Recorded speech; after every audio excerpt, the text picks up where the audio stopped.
Welcome back to Fox News Tonight. The Supreme Court has banned affirmative action on college campuses, but what about in the military? Yesterday, the Biden White House objected to merit-based military promotions and eliminating racial quotas. The administration is also opposing Republican efforts to ban drag shows and critical race theory from the military. Here's how one defense official explained her policy. When I look at potential candidates, say for squadron command, I strive to match the right person to the right job. I consider their job performance and relevant experience first. However, I also look at their personal circumstances, and their family is also an important factor.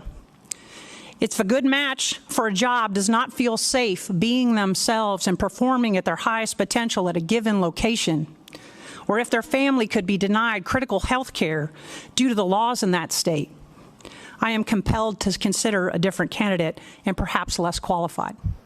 Wow, perhaps less qualified. This is the military we're talking about, not a library. Isn't this rather dangerous stuff that undermines the basic principle of Western liberalism? Well, Douglas Murray is a Fox News contributor, joins me now.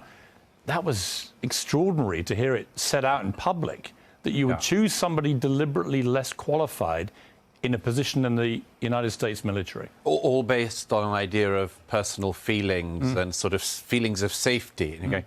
As you say, this isn't a library. This is the US military. It's the world's premier military. It's not meant to decide things like this. You know, as you just mentioned at the opening, the Supreme Court has just found that exactly this kind of behaviour is unconstitutional when it comes to a college campus. That means it's also unconstitutional when it comes to the US military and every other government-funded entity. So really, I think what has to happen here is a serious run through the American military high command. Who is approving this? Who keeps pushing this? And if you look at it, in 2020, it's a very interesting study. The then Defense Secretary tried to increase diversity in the American military and, among other things, took the photos of applicants off the applications because they believed this would increase racial and other diversity. It didn't. It went the other way, which is why the Biden administration has said, no, we have to have positive discrimination in the American military. It's as unwise, in fact, much more unwise in the military than at Harvard. And you can do it at college campus level, and OK, it's bad, but people won't die. But if you deliberately choose less qualified people for senior positions in the military, that could literally lead to people dying. Well, remember, this is a country whose most famous admiral is a former, very minor public health official, wildly over-promoted because he happened to have become a she and is transgender.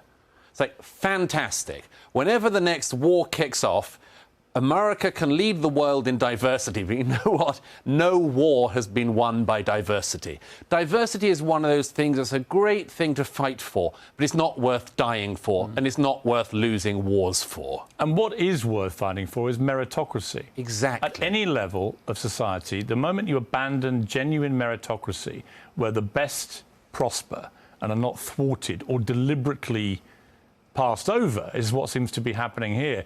That way, madness lies. Of course. I mean, if there's one area of American life where excellence and merit has to be paramount, surely it's the military. Surely it's the military. I mean, there are other things where maybe you can play these diversity games. I happen to think you can't. I think that DIE or DEI absolutely wrecks everything it's tried in. It hasn't worked in one place once.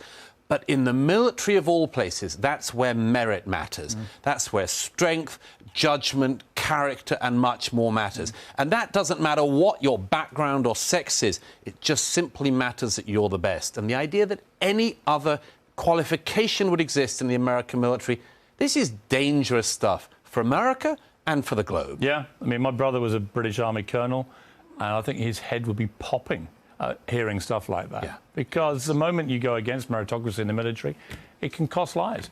Douglas, great to see you. Great to see you.